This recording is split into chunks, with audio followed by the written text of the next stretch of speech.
Je l'annonçais au début de cette édition, du sucre, de l'huile, des vivres frais secs, c'est dans presque tous les marchés de Kinshasa que les prix des denrées alimentaires connaissent au quotidien une flambée, une situation qui bouleverse les budgets des femmes ménagères.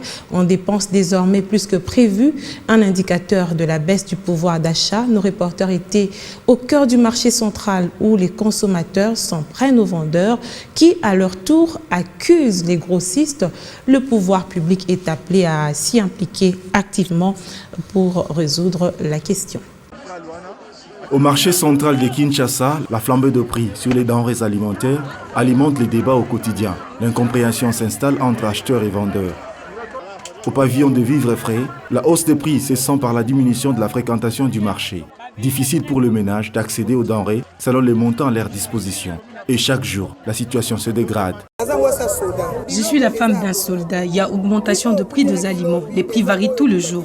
Par exemple, le poulet qui coûtait hier 6 000 francs se négocie actuellement à 9 000 francs. Ça nous rend la vie difficile. Le carton de 10 kg d'impio dit de 20 plis passerait de 29 $ à 35 $. Le poulet a déjà atteint une hausse de près de 20% en l'espace de 2 semaines. Pointé du doigt, le détaillant rejette la responsabilité sur les grossistes, accusés d'être à la manœuvre de cette flambée au quotidien par notamment le taux d'échange exigé à l'achat.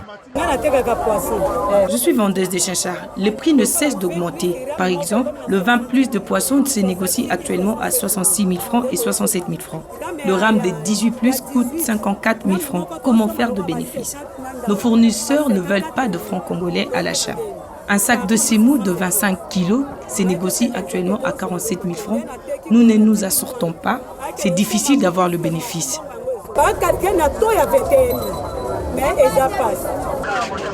Le vivre frais ne serait pas le seul produit qui connaisse la flambée de prix. Il y aurait également le vivre sec à l'instar de l'huile, dont le bidon de 25 litres qui coûtait 89 000, soit 44 $, se négocie actuellement à 104 000, soit 52 $. Quant au maïs et semoule, le produit le plus prisé des Congolais, le prix a presque doublé. Les vendeuses justifient et parlent de manque de bénéfices tout en soulignant que cette rareté serait artificiellement créée par les importateurs.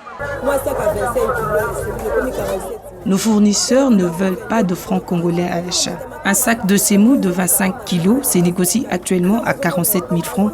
Nous ne nous assortons pas, c'est difficile d'avoir le bénéfice.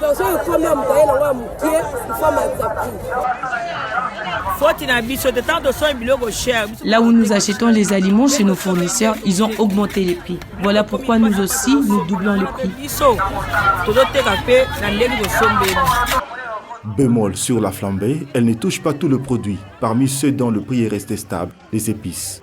Quand c'est stable, les consommateurs en témoignent.